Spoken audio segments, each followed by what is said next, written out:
E novamente chegamos ao final do ano. 2020 certamente foi um ano atípico. Nem em nossos maiores delírios de imaginação conseguiríamos pensar um ano como esse, com tanta apreensão, dor e angústias. Em anos anteriores, nessa época, nós já estaríamos pensando nas festas de Natal e Ano Novo, com quem iríamos passar, nas roupas que iríamos vestir, nos presentes que iríamos comprar. Mas isso tudo ficou para trás. O difícil momento que vivemos, com certeza, mudou nossas perspectivas. Estamos vendo a vida com outros olhos. Hoje, se estamos aqui, eu gravando essa reflexão e você me ouvindo, esse simples ato já traz em si uma imensa sensação de gratidão. Sobrevivemos quando muitos não tiveram a mesma chance. No lugar de presentes, roupas e celebrações, nosso desejo é o de continuarmos bem. E se pudéssemos pedir um presente direto ao Papai Noel, eu seria capaz de apostar que a maioria de nós pediria saúde e proteção para si, seus familiares e amigos. Foi preciso viver o que vivemos para perceber que mais que uma nova TV, um vestido novo ou um celular top, o valor de um abraço, a liberdade de ir e vir, a perspectiva de gastarmos nosso tempo com aqueles que nós amamos, além da saúde deles e a nossa, é claro, são os presentes mais valiosos que alguém poderia nos dar. A vida não é mais como a conhecemos até 2019. 2020 nos ensinou uma grande lição e 2021 trará a oportunidade de revermos nossas ações e mudarmos nossos destinos. Uma grande chance de renovação.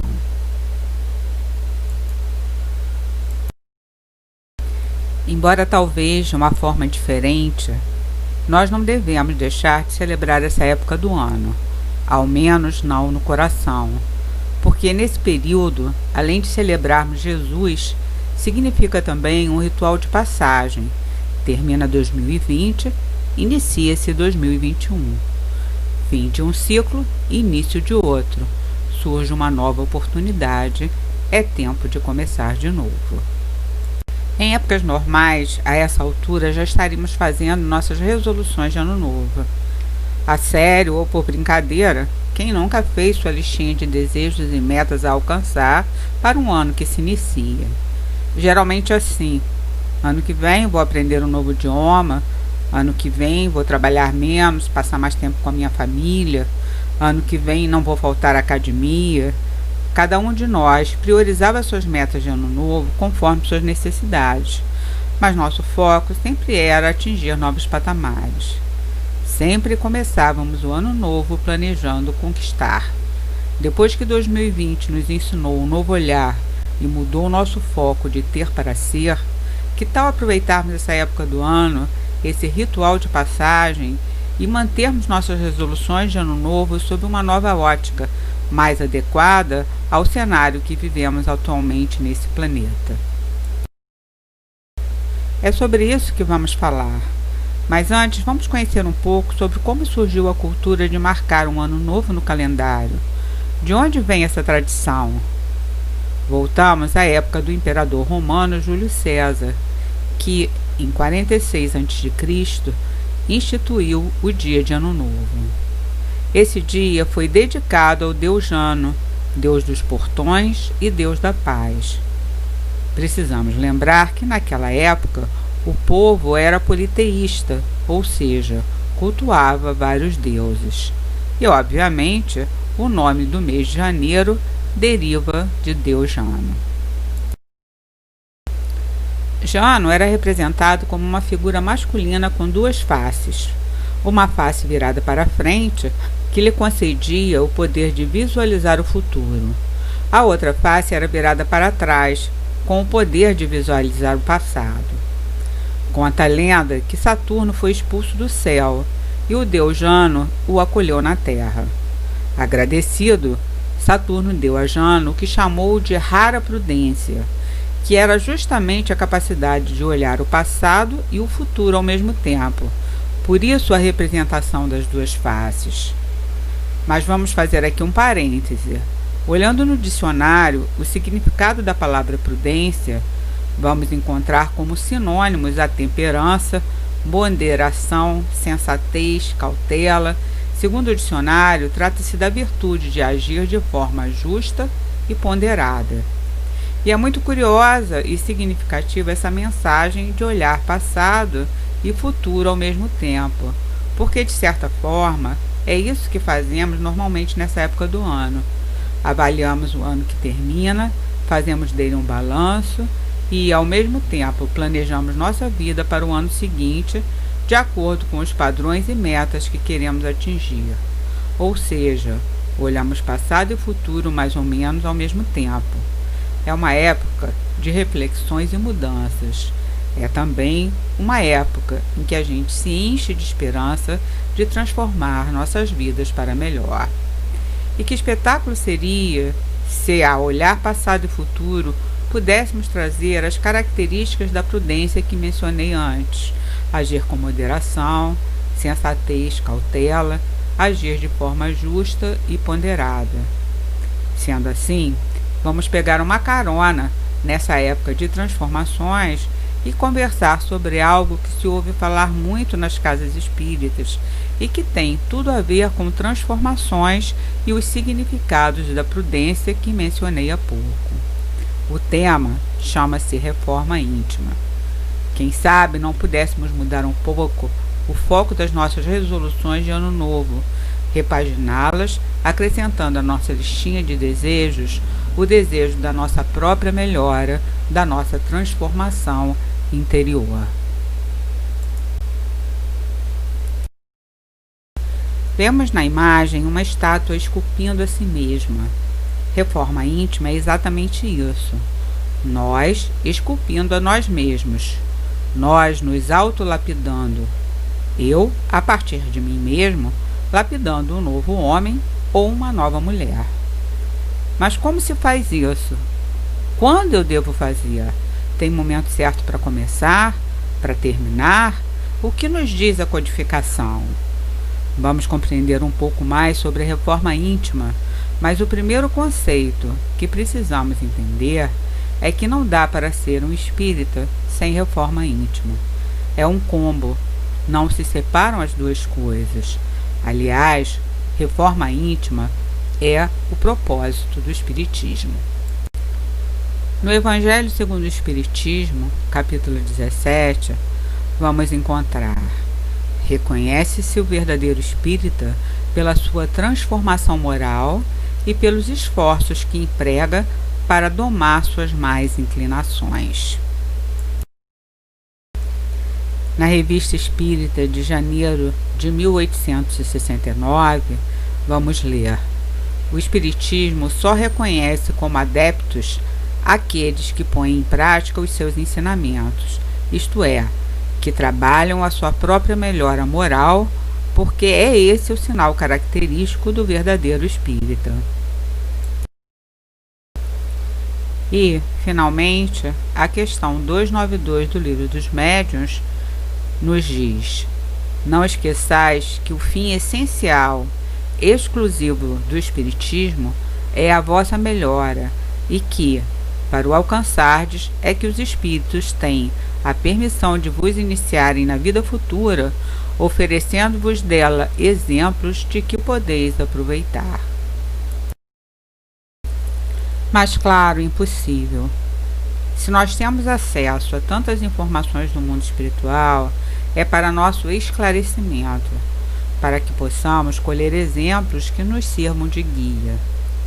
Todo esse trabalho imenso e generoso da espiritualidade, todo esse trabalho exaustivo de Kardec, codificando os ensinamentos superiores, tudo isso tem uma única proposta: nossa melhora. Então, o verdadeiro espírita não é aquele que está dentro das paredes de uma casa espírita, mas aquele que, atravessando a porta externa dessa casa, começa a pôr em prática no seu dia a dia todos os ensinamentos que ouviu em uma palestra pública, que aprendeu na internet, na leitura edificante da codificação ou de algum livro da literatura espírita. É preciso exercer esse aprendizado, como nos disse Tiago. Tornai-vos, pois, praticantes da palavra, e não somente ouvintes, enganando-vos a vós mesmos. Capítulo 1, versículo 22. Temos aqui uma escolha e uma obrigação. Ser espírita é uma escolha. Posso ser ou não, mas se eu decido seguir a doutrina, eu tenho aqui uma obrigação. Minha reforma moral é compromisso que vem junto. Reforma íntima é o processo de melhoramento, de evolução de nós mesmos. Devagarinho, vamos depurando nossas imperfeições, promovendo uma renovação interior para melhor, obviamente. Se fizéssemos uma listinha das nossas características, de um lado as coisas legais e do outro as não tão legais assim, ou mesmo as ruins, poderíamos dizer que reforma íntima é potencializar as nossas características positivas e corrigir as negativas. Mas isso é algo que se faz de uma hora para outra? Acontece como num passe de mágica? Em absoluto não. Como diz o ditado popular, é preciso dar o passo no alcance das pernas. E o tamanho das pernas variam de uma pessoa para outra, não é mesmo? Há um tempo individual para o nosso progresso. Assim tem sido através dos tempos e sempre será. Podemos citar como exemplo o lento processo de melhoria da humanidade. Ele vem se concretizando através dos séculos. Se pensarmos bem, veremos que a humanidade levou quase 2000 anos para amadurecer e estar pronto para receber a doutrina espírita. O mesmo ocorre conosco individualmente. Assim como na natureza, tudo ocorre em seu tempo. 9 meses para a gestação de um bebê, semanas para o amadurecimento de uma fruta e assim por diante. Nós também temos o momento exato do nosso despertar, de ter olhos de ver e ouvidos de ouvir. Há uma hora em que apertamos o interruptor e acendemos a luz da nossa reforma íntima. Mas que luz é essa? A consciência. Lembremos da questão 621 do Livro dos Espíritos. Onde está escrita a lei de Deus? Na consciência, responderam os espíritos. É a consciência que nos diferencia dos animais. O animal age por instinto. O homem também pode agir por instinto, mas instintos ligados ao nosso lado primitivo, podemos apostar que não vai dar muito certo. Afastando-se de seus instintos primitivos, o homem se aproxima de seu desenvolvimento espiritual.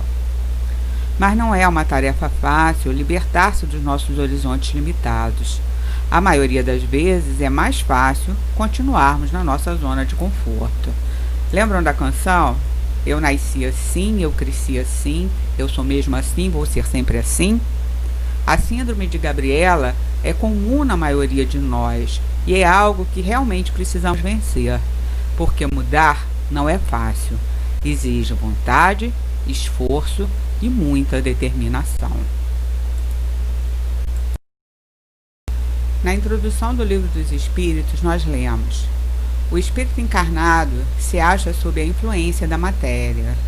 O homem que vence essa influência, pela elevação e depuração de sua alma, se aproxima dos espíritos bons com os quais um dia estará. Aquele que se deixa dominar pelas más paixões e põe todas as suas alegrias na satisfação dos apetites grosseiros, se aproxima dos espíritos impuros, dando preponderância à natureza animal. No nosso atual estágio de evolução, sob a influência da matéria, estamos ainda muito próximos da nossa natureza animal. É o que mostra a ilustração. Alguém, como se estivesse numa corda bamba, equilibrando-se entre seus instintos primitivos e a sua consciência. A própria vida encarnada nos puxa para o lado dos instintos primitivos, mas agindo com a consciência, eu consigo me equilibrar e me forço a ir na direção certa. Então, trata-se de uma escolha. Ou eu permaneço na minha zona de conforto e ajo com base nos meus instintos, ou sigo minha consciência, ampliando-a e desenvolvendo minha natureza espiritual. Mas é preciso entender também que dificilmente alguém estará 100% de um lado ou de outro. Com raríssimas exceções, isso não acontecerá no nosso atual estágio de evolução. Um homem pode não ser totalmente orgulhoso, mas tem momentos que toma atitudes orgulhosas. Alguém pode não ser totalmente egoísta, mas tem momentos que irá agir egoisticamente. Para lidar com isso melhor, 2 aspectos serão precisos. Primeiro, benevolência, para comigo e com meu próximo. E segundo, para mim, autoconhecimento. O autoconhecimento é um dos grandes fatores para se viver uma reforma íntima.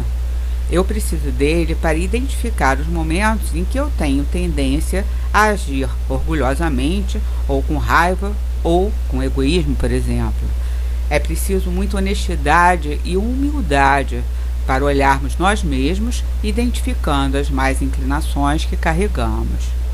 Quando Kardec pergunta na questão 919 do Livro dos Espíritos, eles respondem: qual o meio prático mais eficaz que tem um homem de se melhorar nessa vida e de resistir à atração do mal? E a resposta: um sábio da antiguidade vos disse: conhece-te a ti mesmo. Ainda no Livro dos Espíritos, a doutrina nos aconselha sobre 2 grandes mazelas da humanidade. Na questão 913, lemos: dentre os vícios, qual que se pode considerar radical? Temo-lo dito muitas vezes, o egoísmo. Daí deriva todo o mal.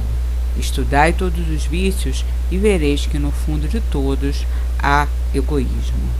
Na questão 917, a espiritualidade nos alerta de que de todas as imperfeições humanas, a mais difícil de desenraizar-se é o egoísmo, porque se origina da influência da matéria de que o homem, ainda muito próximo de sua origem, não pôde libertar-se. Já no Evangelho segundo o Espiritismo, capítulo 7, os Espíritos nos apontam também o orgulho como fonte de muitos males. Se te enterras no teu orgulho, ó, quanto te lamento, pois bem digno de compaixão serás.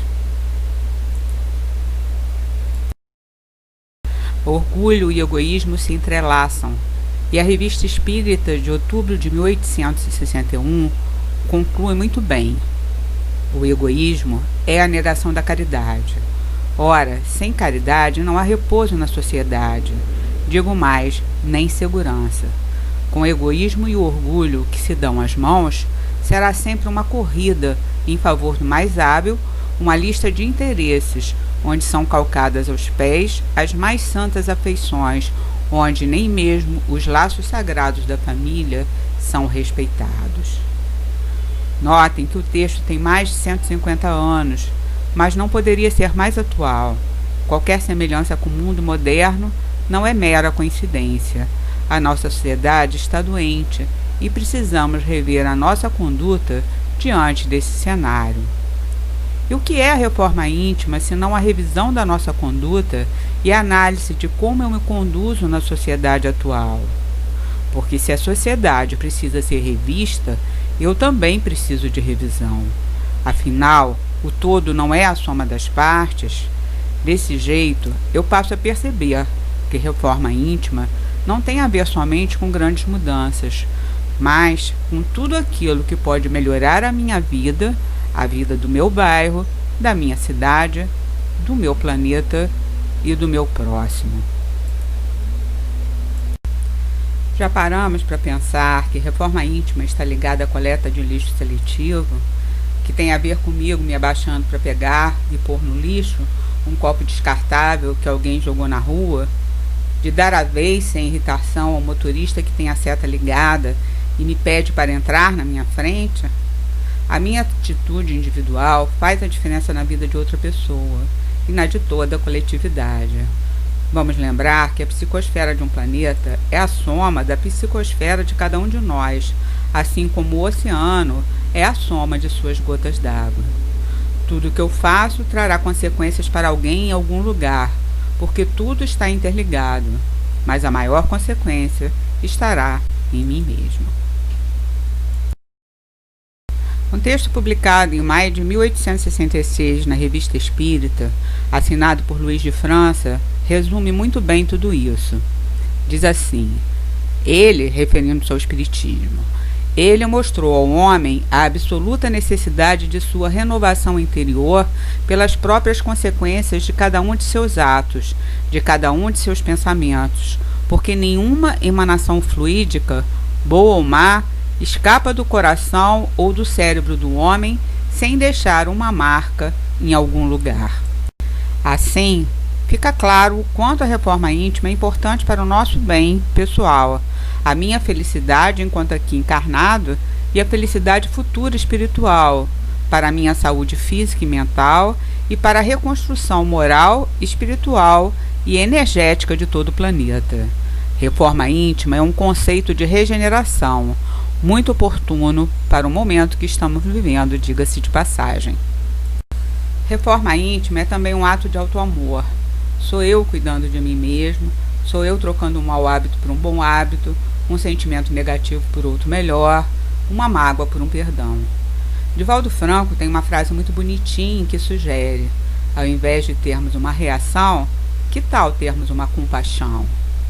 Sim, porque reforma íntima passa por compaixão também. E passa também por indulgência. Não tem como falar em reforma íntima sem falar em indulgência. Indulgência para com as falhas alheias e também para com as minhas próprias falhas. Nós precisamos de um olhar misericordioso para os outros e para nós mesmos. É preciso reconhecer que não temos, ainda, os recursos para vencermos todas as nossas más inclinações. Que se hoje eu falho, eu digo: poxa, que pena, falhei. Mas amanhã eu vou lá e tento novamente. Não foi esse o olhar misericordioso que recebemos de Deus com a oportunidade da reencarnação? É como se ele nos dissesse: falhou? Tudo bem, vai lá e tenta novamente.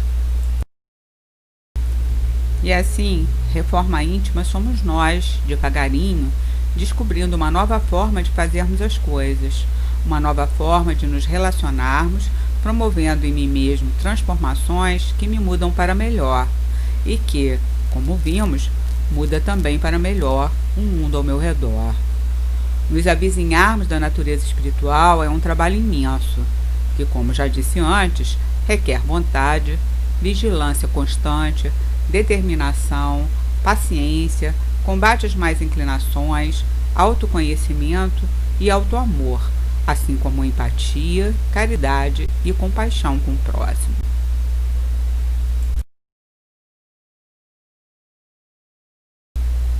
Dessa forma, seguimos gradativamente, colocando tijolinho por tijolinho e promovendo a minha reforma interior. E assim, aproveitando a época de Natal e de final de ano, que tal fazer sua listinha de resoluções para 2021? Mas ao invés do ter, o ser. Como já dissemos lá no início, não há como ser espírita sem promover em nós uma reforma moral. O tempo passa rápido e, sob pena de um futuro arrependimento, não vale desperdiçar a oportunidade que nos foi dada nessa nova encarnação. Reforma íntima é, sim, um dos conceitos mais presentes do Espiritismo, porque é a solidificação do Evangelho. Somos nós colocando em prática os ensinamentos de Jesus de Nazaré.